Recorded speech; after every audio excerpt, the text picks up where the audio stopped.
Em Colossenses, capítulo 3, versículo 16. Colossenses 3,16. Nós vamos começar hoje uma série de pregações falando sobre as 7 práticas do fortalecimento espiritual. E nosso tema hoje é a palavra de Cristo ricamente entre nós. Amém? Então, se você abriu sua Bíblia, você vai ler, senão você pode acompanhar aqui no telão. Habite ricamente em vocês a palavra de Cristo, ensinem e aconselhem-se uns aos outros com toda a sabedoria e cantem salmos, hinos e cânticos espirituais com gratidão a Deus em seus corações. Amém? Glória a Deus. Senhor, nós te pedimos a tua bênção, Pai, na ministração dessa palavra. Usa-me, Senhor, como instrumento da tua palavra, do teu Espírito Santo nesse momento. Ó Deus, dá entendimento a cada pessoa que vai receber a palavra, dos que estão aqui, daqueles que estão pelo Facebook ou pelo YouTube futuramente. Fala aos corações, meu Deus, vem o teu reino com poder em nosso meio, em nosso coração, em cada vida. Meu Deus, vem os teus planos se realizar, nos dê a graça de nos alinharmos, ó Deus, ao teu querer, à tua vontade, experimentarmos a tua boa, agradável e perfeita vontade em nossas vidas, em nome de Jesus. Amém. Você pode se assentar. Essas 7 práticas para o fortalecimento espiritual, eu ouvi do missionário Ronaldo Lidório, em algumas das suas mensagens no YouTube, quando ele leu Efésios 6,10, quando diz assim: quanto ao mais, sede fortalecidos no Senhor e na força do seu poder. Então ele listou 7 práticas que nos fortalecem espiritualmente, que nos fortalecem no poder e na força do Senhor. E as 7 práticas são a leitura da palavra de Deus, a oração, a evangelização, as boas obras, a adoração, a santificação e a comunhão. Eu não estou falando assim por ordem de importância, né? Mas quero, para facilitar, estou dizendo uma por uma, e são 7. Então hoje a gente começa essa série justamente com essa palavra, a palavra de Cristo entre nós, ou a palavra de Cristo ricamente entre nós. Habite ricamente entre nós. E o primeiro tópico dessa palavra, dessa mensagem, a palavra de Cristo habite entre nós ricamente aos de fora da igreja. Primeiro ponto.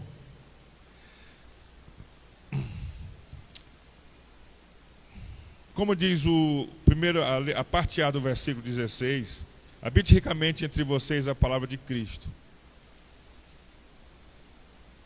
Então, a palavra de Cristo precisa habitar ricamente em mim e em você para o de fora da igreja, para aqueles que não são membros da igreja, para aqueles que não congregam na igreja.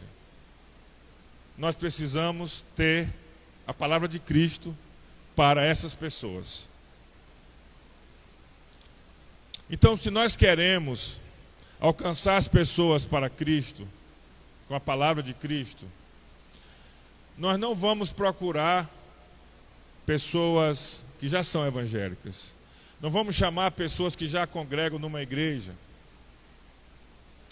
É muito admirável que algumas igrejas começam numa localidade e em pouco tempo elas têm multidões. Mas se a gente for visitar essa igreja, nós vamos ver muitas caras conhecidas, porque a maioria das pessoas que estão se reunindo naquela igreja são pessoas já cristãs, são pessoas já evangélicas. Então, assim, o nosso fazer a palavra habitar ricamente, para evangelizar, para ganhar vidas, ela deve se direcionar às pessoas que não têm igreja, às pessoas que não congregam numa igreja evangélica. Obviamente que qualquer pessoa de qualquer igreja que esteja afastado com algum problema, que queira chegar até nós, é claro que nós vamos ajudar, nós vamos aconselhar, nós vamos orar, nós vamos apoiar no que for possível, mas o nosso alcançar para Cristo é para pessoas que estão fora de uma igreja cristã. Como estão entendendo, diga amém. Glória a Deus.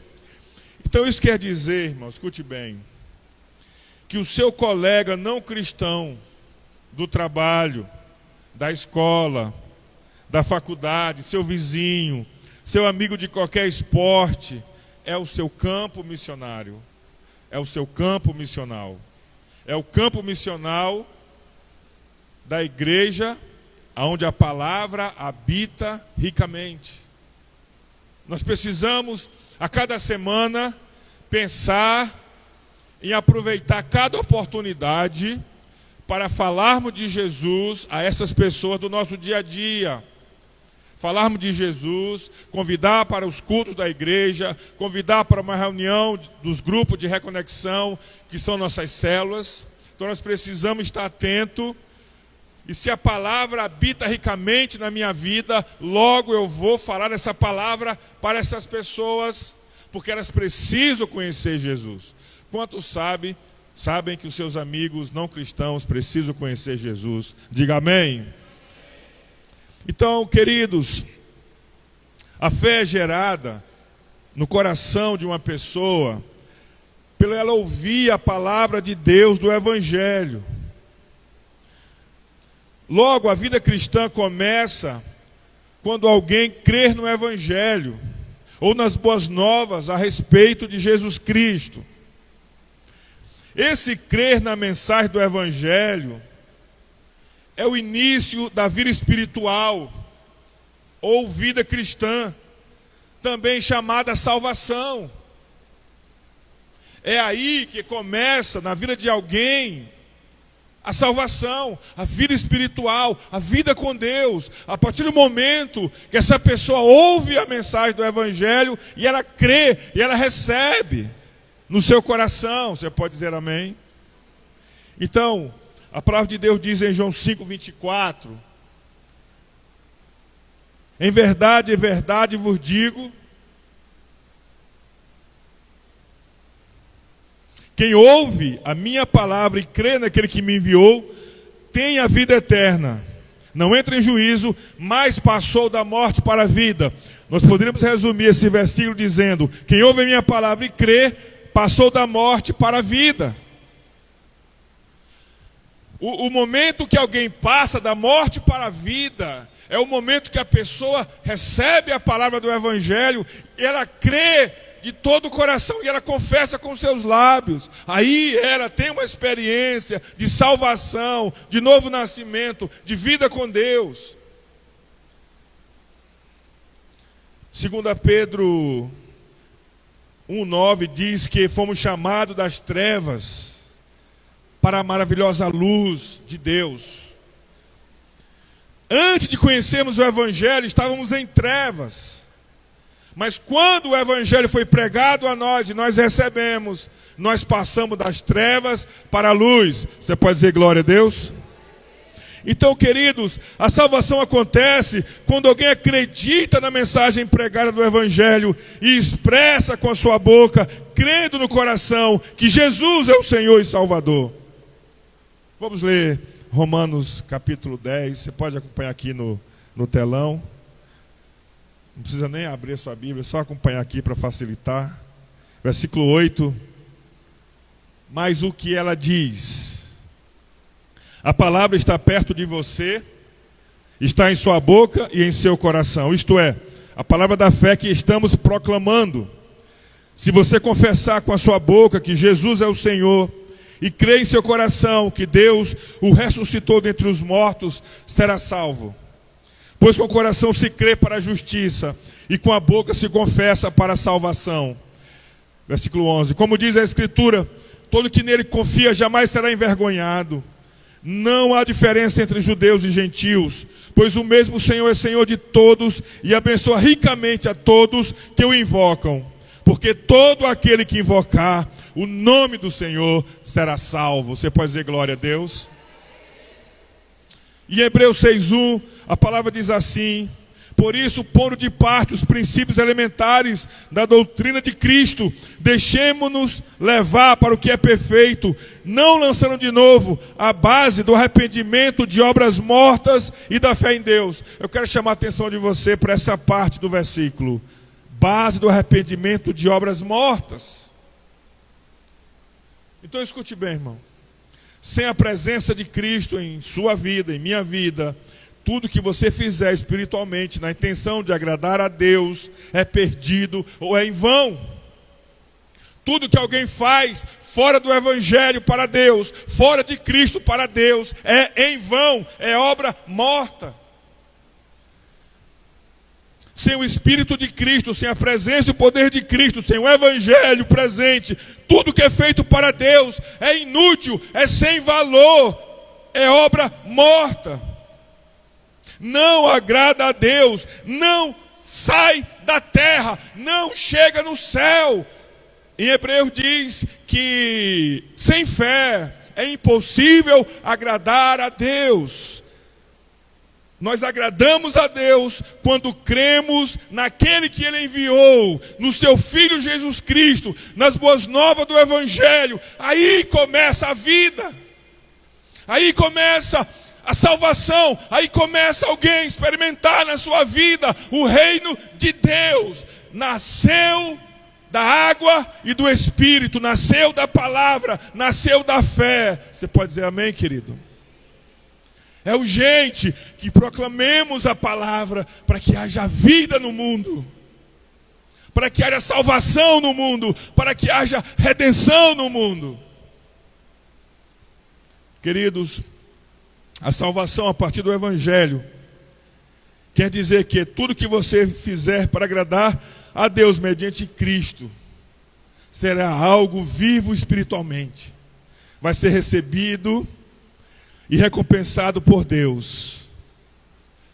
O que você faz a partir do Evangelho, o que você faz a partir de Cristo para Deus, em Cristo, Deus recebe como sacrifício vivo, como cheiro suave às suas narinas. Deus se alegra. São obras vivas, são obras que terão recompensa. Mas é através da fé em Jesus, é através da fé em Cristo. Jesus diz em João 6:63, o Espírito é o que vivifica, a carne para nada aproveita. As palavras que eu vos tenho dito são Espírito e vida. Diga glória a Deus.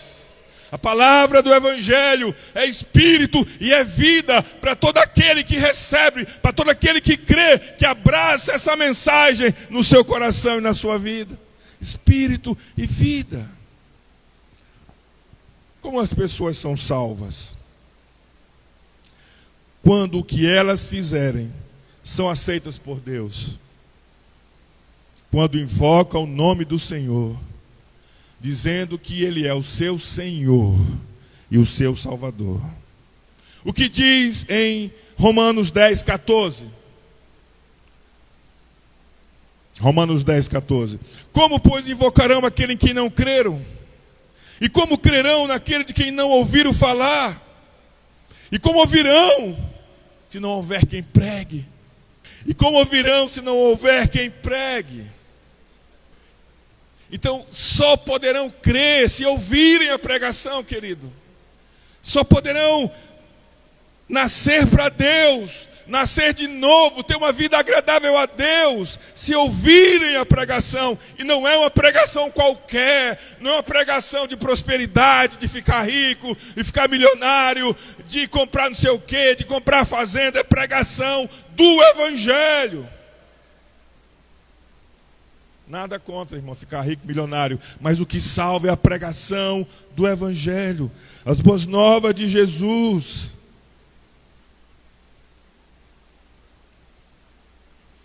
Então, queridos, olha aqui para mim, você que já creu, você necessita pregar Cristo. A palavra de Cristo, para você pregar, ela precisa habitar ricamente na sua vida. Ela precisa estar ricamente envolvendo o seu dia a dia, sua mente, seu coração, a sua vida, para que você expresse, para que você transborde nessa palavra ao de fora. Hoje eu quero dizer para você que você está sendo enviado para ser um missionário de Deus na sua faculdade, na sua escola, no seu trabalho, na academia que você frequenta, no lugar que você passeia. Você é um missionário para ali falar de Jesus a todas as pessoas que for possível. Quantos recebem, diga amém, diga glória a Deus.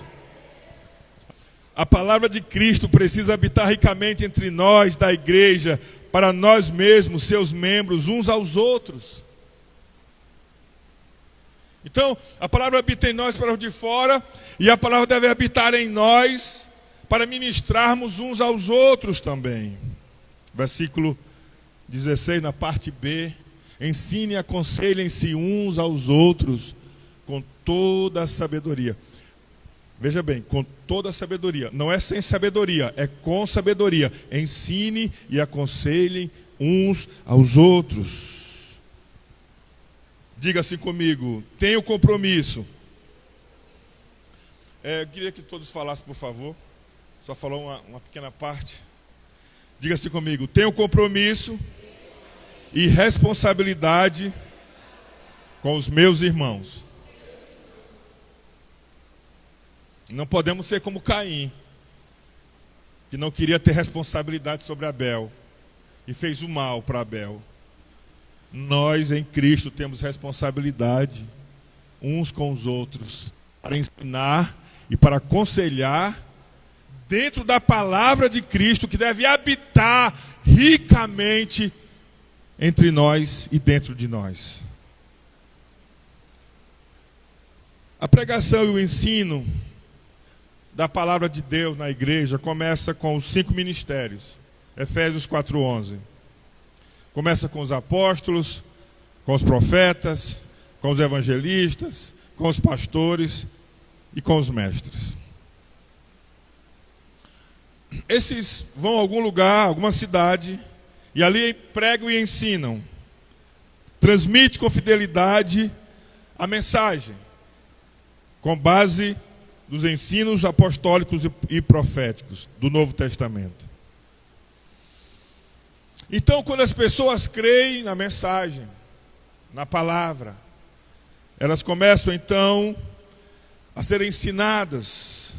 E aí é que se vai firmando a igreja com ensinos bíblicos, classes de ensino da palavra de Deus, com as células, com o discipulado, com as vigílias, com as celebrações, com os cultos, com as escolas. Então muitas coisas vão sendo realizadas para que as pessoas aprendam a palavra de Deus. A Bíblia diz que a igreja é como um edifício construído na coluna principal, que é Cristo. Se as pessoas pensam que elas frequentam a igreja e é apenas estar presente, se todo mundo que frequenta a igreja pensa que ser igreja é apenas frequentar uma reunião, seria como você comprar 1000 tijolos e colocar na porta de um terreno e simplesmente você deixa ali e não constrói. Então as pessoas que frequentam a igreja e pensam que é apenas frequentar, são como esses tijolos que foi colocado ali no terreno, mas não sai dali. A igreja, ela é mais do que ter as pessoas, é mais do que ter os tijolos. A edificação, a construção da igreja o Espírito Santo vai colocando as pessoas no seu lugar, como o pedreiro coloca os tijolos e a massa e o reboco e vai construindo a parede. Então Deus, mediante o Espírito Santo, vai chamando as pessoas, vai atraindo as pessoas a Cristo e vai construindo a sua igreja, pegando as pessoas e colocando as pessoas no seu devido lugar. Então acontece uns aos outros, então acontece a edificação, o ensino, o cuidado, a responsabilidade. Então assim está se formando a igreja de Jesus numa localidade. Se a igreja não entende que ela é um edifício que o Espírito Santo está construindo, ela não é igreja, é apenas o ajuntamento de tijolos em um lugar que não quer dizer nada, que não transforma nada, que não diz nada, que não glorifica a Deus em nada. Mas quando cada um vai entendendo o seu chamado, vai entendendo que Deus tem um propósito, vai se deixando moldar pelo Espírito de Deus e aceita ser apertado, aceita ser ensinado, aceita ser demonstrado, aceita o processo de Deus na sua vida. Aí vai se formando na localidade a igreja de Jesus. Você pode dizer glória a Deus?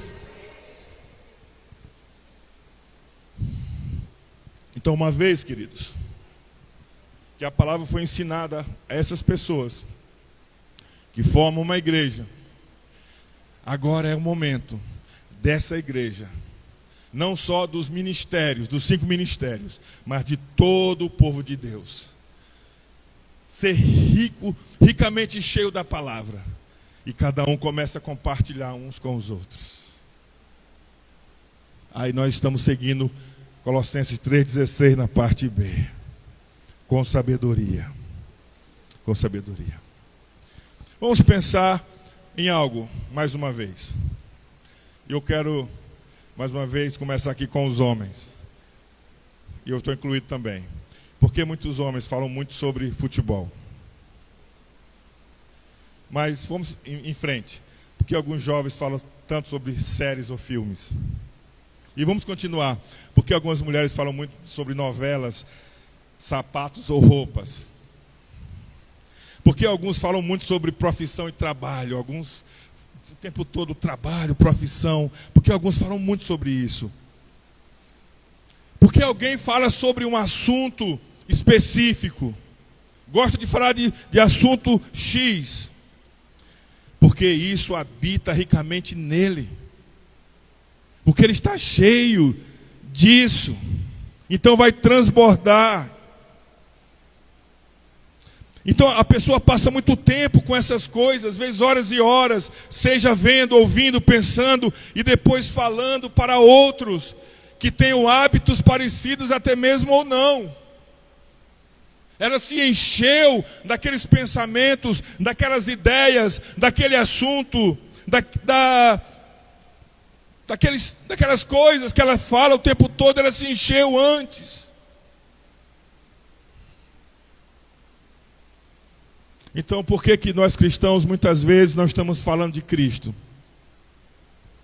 Porque a palavra não está ricamente dentro de nós, irmãos. Estamos pobres da palavra. E às vezes mendigos da palavra. Nós não estamos gastando tempo com a palavra. Nós não estamos lendo a palavra, comendo a palavra.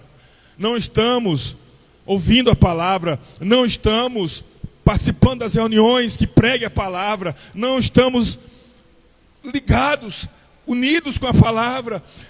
Olha aqui para mim, irmãos.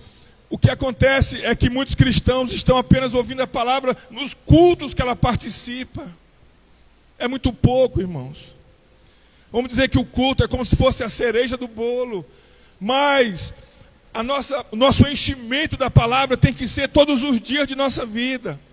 Porque senão ficaremos raquíticos, porque senão ficaremos pobres e não cheios ricamente da palavra.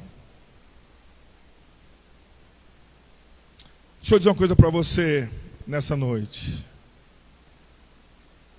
Ficar ricamente cheio da palavra de Cristo, do Evangelho, irmãos, não é uma questão de unção e de sabedoria especial. É uma questão de dedicação intencional, devoção propositada e paixão alimentada por conhecer a Deus e sua vontade. é dedicação. Então, de forma proposital e intencional, leia e medite na palavra de Deus com frequência.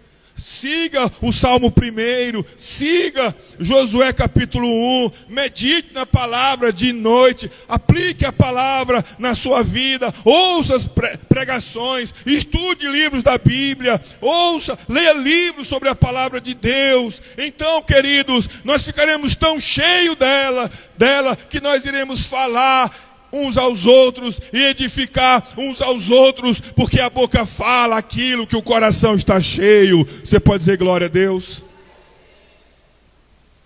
Como aplicar a palavra de Cristo uns aos outros? Então escute bem.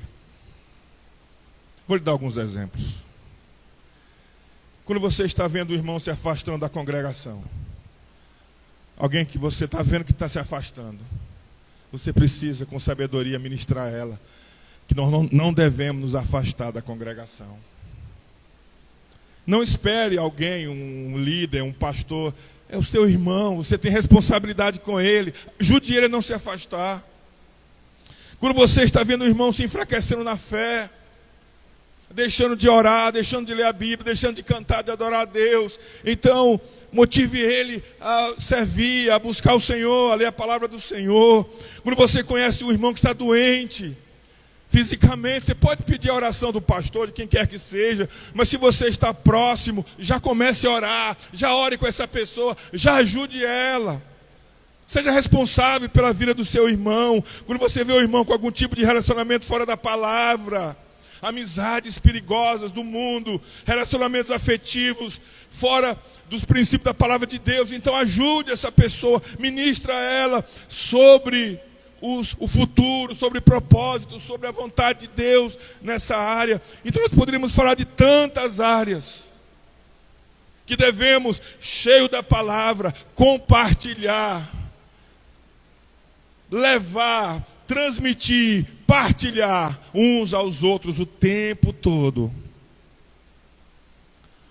Não é só, queridos, para um, mas é para esse, é para aquele mais longe, aquele mais perto. E devemos ter a humildade de saber que nós também precisamos ser ministrados pelos nossos irmãos. E quando alguém vem para nós com uma palavra de encorajamento, uma palavra de alerta, uma palavra de fortalecimento, que venhamos humildemente receber e aceitar. Porque vai ser para a nossa edificação, vai ser para a nossa vitória, vai ser para o nosso sucesso. Irmãos, eu me lembro que uma certa vez conversava com meu irmão, pastor Cosme, e eu estava solteiro na época, faz muitos anos isso. E eu disse para ele, olha, eu estou namorando com a pessoa. E é assim, assim, assim. E ele disse assim, Marcos, cuidado. Vigia, Marcos. Cuidado com esse relacionamento. E eu, que nada, rapaz. Eu sei o que eu estou fazendo, está tudo bem. Mas quando eu deitei na cama, comecei a meditar. Eu vi o abismo que eu estava me metendo. Mas eu pude ver, porque alguém me alertou. Porque alguém me falou. Mesmo que no momento eu não queria aceitar. Mas depois eu admiti. Irmãos, e foi um grande livramento de Deus na minha vida. Deus me guardou daquele laço do diabo. Com aparência de crente, de coisa de Deus. Mas era um laço do inferno. Então é importante, queridos, ajudarmos uns aos outros. Habitar a palavra entre nós, da igreja do Senhor. Agora eu quero fazer um alerta importante. Antes de partilhar com os outros a palavra, o evangelho, aplique a palavra de Cristo à sua própria vida, todos os dias. Todos os dias, pregue para você mesmo. Todos os dias, leia a Bíblia para você. Medite na palavra de Deus para você aplicar na sua vida. Leia para você. Como Jesus disse, antes de tirar o cisco do irmão, que deve ser tirado, deve ser soprado no olho dele, tira logo a trava do seu próprio olho. Cuida de você mesmo. Cuida da sua própria vida. Aplique a palavra do Evangelho na criação e convivência com seus filhos. Aplique-a no tratamento com seus pais. Falamos sobre isso a semana passada. Aplique a palavra de Deus no desenvolvimento de sua profissão e negócios, no tratamento de seus colegas de trabalho, no tratamento com seus funcionários, se você for o patrão. Aplique no seu relacionamento afetivo e em tudo que você fizer. Aplique a palavra de Deus em sua vida. Aplique a palavra de Deus no seu tempo, nos seus relacionamentos. Habite a palavra ricamente em você, primeiramente para você mesmo, para a sua própria vida. Você pode dizer amém? Eu quero falar o último tópico nessa noite, que é o terceiro.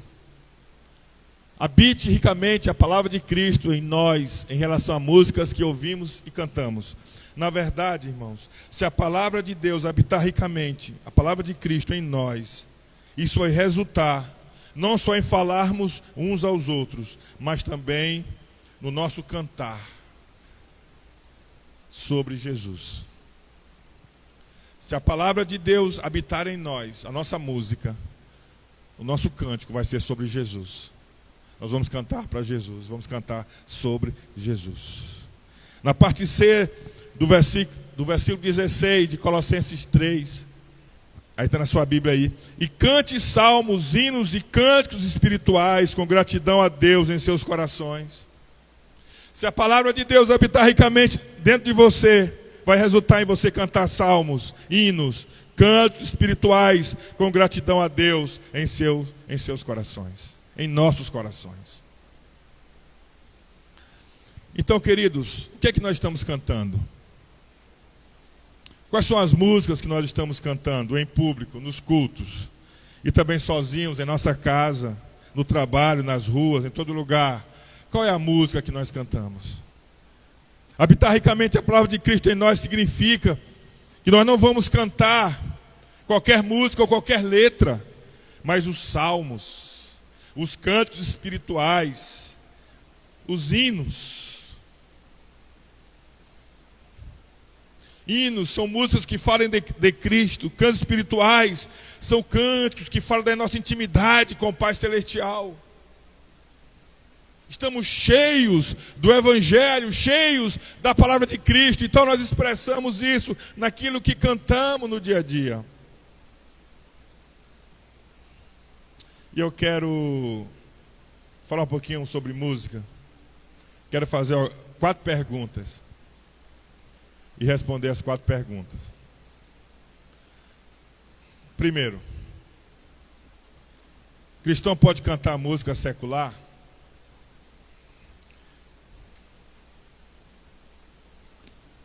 Alguém disse que não existe música secular. Toda música é música. E eu estou assim concordando com essa palavra. Toda música é música. Cristão pode cantar música que não é da igreja, que não é da Bíblia? Normalmente não, irmãos. Normalmente não. Mas lembremos que existe a graça comum. Pode ser que alguns não cristãos ou evangélicos possam fazer alguma música boa ou edificante, mesmo não sendo da igreja. Pode ser. Por exemplo, será que existe um médico bom que não é crente? Será que tem algum cantor que tem uma voz maravilhosa que não é crente? Será que tem um professor muito bom na sua escola que não é crente? Será que existe político bom que não seja crente? Será que existe algum empresário que é um bom empresário não sendo crente? Sim ou não? Sim. Será que existe compositor de músicas boas que não sejam crentes? Sim. Existe uma graça de Deus comum a todas as pessoas. A arte pertence a Cristo. Toda a arte pertence a Cristo. Nada o diabo criou. Tudo pertence a Cristo. você pode usar para a glória de Deus, para edificação, para ensinar, para confortar, para consolar, para entreter de maneira positiva ou de maneira negativa. Nem toda arte significa uma música de adoração.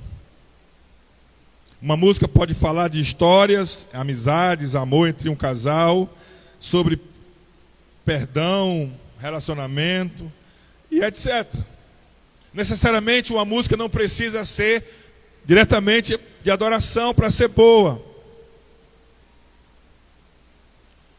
Um músico chamado Guilherme Andrade, do Projeto Sola, ele é cantor desse projeto, ele fala assim, que o importante não é se a música é secular ou cristã, mas se a música é boa ou se é ruim. Eu vou aqui falar um trecho de uma música, você vai dizer se é boa ou se é ruim. Então presta atenção. Você vai ser agora o juiz. Ainda que eu falasse a língua dos homens e falasse a língua dos anjos, sem amor, eu nada seria. É só o amor, que conhece o que é verdade. O amor é bom, não quer o mal, não sente inveja ou se envaidece.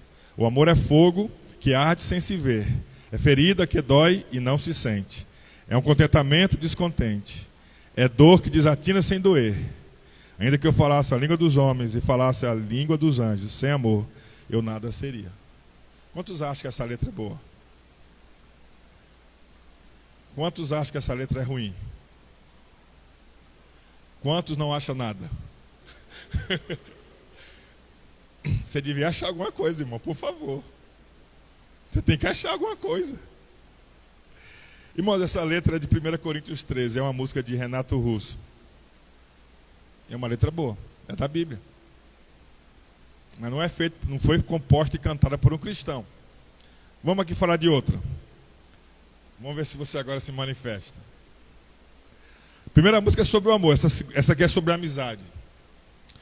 Amigo é coisa para se guardar debaixo de 7 chaves, dentro do coração.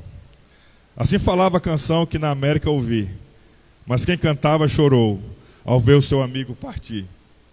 Essa letra é boa ou é ruim? É boa? É boa.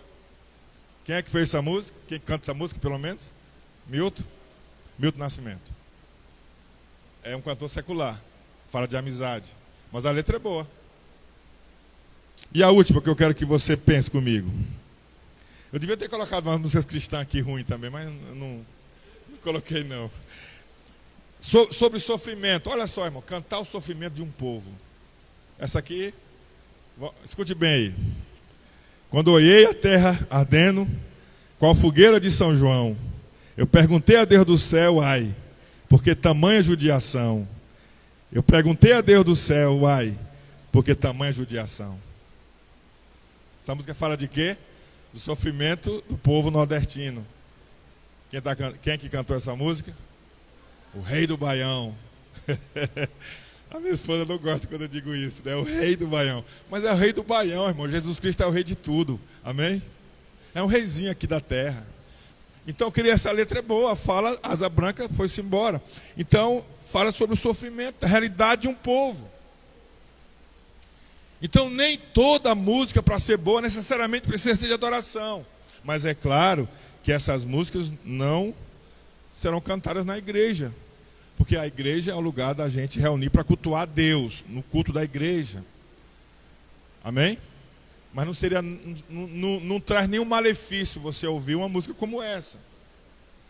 Não traz nenhum malefício para a sua alma. Falaria de coisas importantes, interessantes, que a gente vive nesse mundo. Uma outra pergunta: convém a um cristão ir a um show no evangélico? Se essas músicas não forem boas, e sim carnais, sensuais ou mundanas, não. É difícil ter um show no evangelho que não seja mundano, sensual e carnal. Porque elas não te levarão para perto de Deus, mas sim para o pecado e vícios. E o ambiente não será dos melhores, podendo despertar, como já falei, vícios, prostituição, adultério. As pessoas saem de um show, e às vezes até evangélico, que vão para um motel. E não é com a esposa. Adultério, prostituição. Então a palavra de Deus diz assim, querido, tudo é lícito, mas nem tudo convém. Todas as coisas são lícitas, mas nem todas as coisas convêm. Todas são lícitas, mas nem todas edificam. Então o cristão precisa entender essas coisas.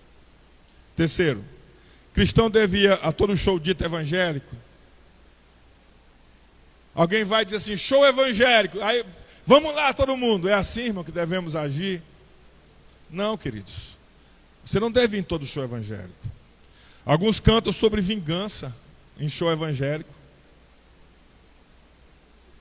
Quem te viu na prova e não te ajudou. Outros falam de autopromoção e contra a palavra de Deus. O evangelho está longe. Também deve conhecer quem é o cantor que vai cantar, qual é o testemunho que ele tem. Se você soube, queridos, que uma banda musical acabou de fazer um carnaval. Aí vem cantar na cidade. Um carnaval assim, com fantasia, roupa sensual e essas coisas. Será que você vai ouvir um cantor desse falar de Cristo para você? Cantar de Jesus para você? Ah, eu sou evangélico, vamos para o meu show. Não, queridos, não edifica.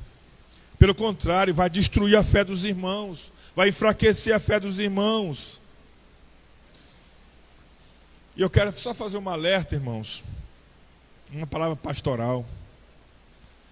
Apesar de ser toda semana, um cristão não deve deixar de congregar ou servir com a sua igreja para ir a um show gospel.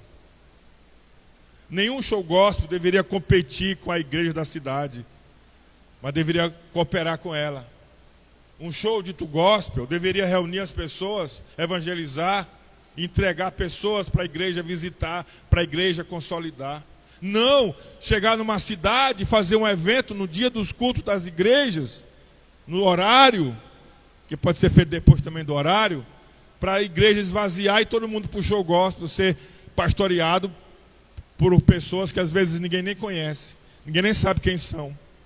Então, um show gospel numa cidade deve ajudar, cooperar com a igreja e não atrapalhar a igreja.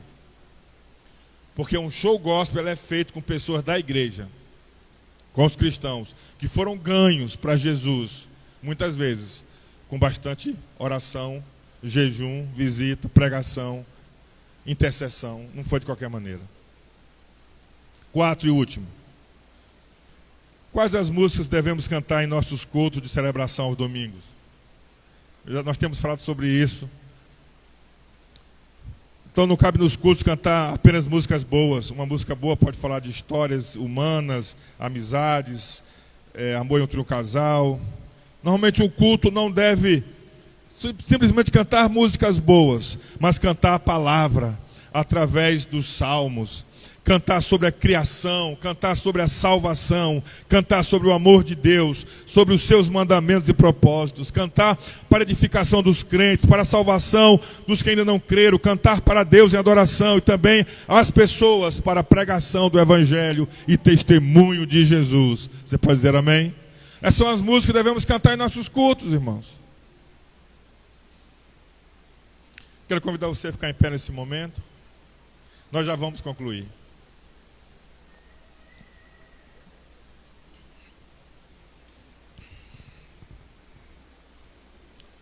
Irmãos, diante dessa palavra de Colossenses 3,16, quero desafiar cada um dos irmãos nessa noite a se comprometer a trazer a palavra de Deus do Evangelho ao centro da sua vida pessoal. A você trazer a palavra de Deus à sua casa, à sua família, à sua vida e à sua casa e à sua família. Hoje eu não quero fazer uma oração de promessa, uma oração de você dizer que vai ler a Bíblia, mas eu quero que você pense hoje, nesse momento, nessa hora, nesse instante, quais são os passos que você vai dar a partir de hoje, para você começar, se você ainda não começou, e se você já faz, os passos que você vai dar para aumentar a presença da palavra de Cristo na sua vida, na sua casa, na sua família? Quais são os passos que você vai dar? Pensa aí.